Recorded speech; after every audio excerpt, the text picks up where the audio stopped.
সম্মানিত ভিউয়ার্স, আসসালামু আলাইকুম। আজকে আপনাদের আমি জানাবো যে আমাদের রাজীবপুরের সাজানো গোছানো প্রত্যেকটি ভবন বিষয়। যেমন আপনারা সবাই কিছু মানুষ জানেন যে আমি অনলাইনের কাজ করি।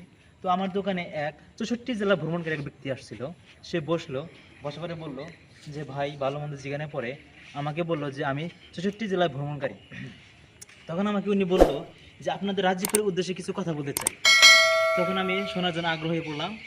তখন বলল যে আপনাদের এই রাজীবপুর সর্বোচ্চ সাজানো গোছানো একটি উপজেলা। তখন আমি বললাম কিভাবে? বলল যে আমি রাস্তার শুরুতে আসতে দেখলাম যে প্রথমে আছে পোস্ট অফিস, তারপরে কিছুক্ষণ হাঁটাবাড়ি দেখলাম যে ইউনিয়ন পরিষদ, তারপরে তার পাশে দেখলাম যে ভূমি উন্নয়ন অফিস, তারপর দেখতে পেলাম যে হাসপাতাল। তো এত সুন্দর সাজানো গোছানো এরকম উপজেলা বা এরকম স্থান কোথাও দেখিনি। তারপরে কিছুক্ষণ হাঁটতে শুরু করলাম, দেখলাম যে হাসপাতালের সামনে কয়েকটি দোকান, সেখানে বিভিন্ন ধরনের চা এবং বিক্রি হয়, সেখানে অনেক মানুষ থাকে। এছাড়াও আর কিছুক্ষণ হাঁটা পরে দেখলাম যে একটা ছোটো মসজিদ আছে, উপজেলা মসজিদ। তারপর দেখতে পেলাম যে নির্বাহী অফিসার তার ভবন। তারপর দেখতে পেলাম যে বিশাল বড় একটি আকারে বিল্ডিং দেখলাম, সেটা হলো যে রাজীবপুর উপজেলা। সেই উপজেলা ভবনটি এত সুন্দর গোছালো।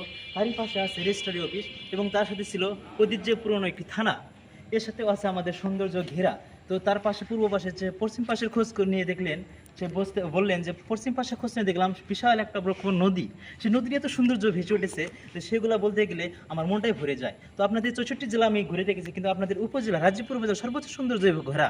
তো আমি এই কথা শুনে নিজেকে অনেক গর্ব মনে করলাম যে আমাদের এত সুন্দর রাজীবপুর গোছানো, তাও আমরা জানি না। তারপরে জানার ক্ষেত্রেও আমরা কি উপভোগ করি না। কিন্তু অন্যান্য জায়গায় আমাকে আবার বললো যে পাশেই আছে আপনাদের রৌমারী উপজেলা, সেখানে এরকম গোছানো কিছু নেই। কারণ এক জায়গায় আছে উপজেলা, এক জায়গায় আছে ইউনিয়ন পরিষদ, এক জায়গায় আছে নির্বাচন অফিস।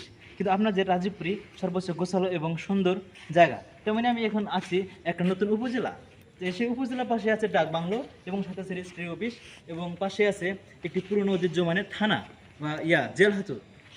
এর সাথে আছে যে আমাদের বিভিন্ন প্রকল্পের সৌন্দর্য প্রক্ষেপিত আমরা এখন উপস্থান করে দিচ্ছি ডাক বাংলোর পাশে। সেই ডাক বাংলোটা দেখতে আমাদের অনেক সৌন্দর্য এবং ঘেরা, চারদিকে দেওয়ালে ঘেরা এবং আশেপাশে সুন্দর ছোট ছোট রাস্তা, তার সাথে আছে সবুজ ঘাস ফসল এবং দেখতে অনেক সৌন্দর্য ফুটে ওঠে। তার পাশে আছে আমাদের আপনার উপজেলা পুকুর।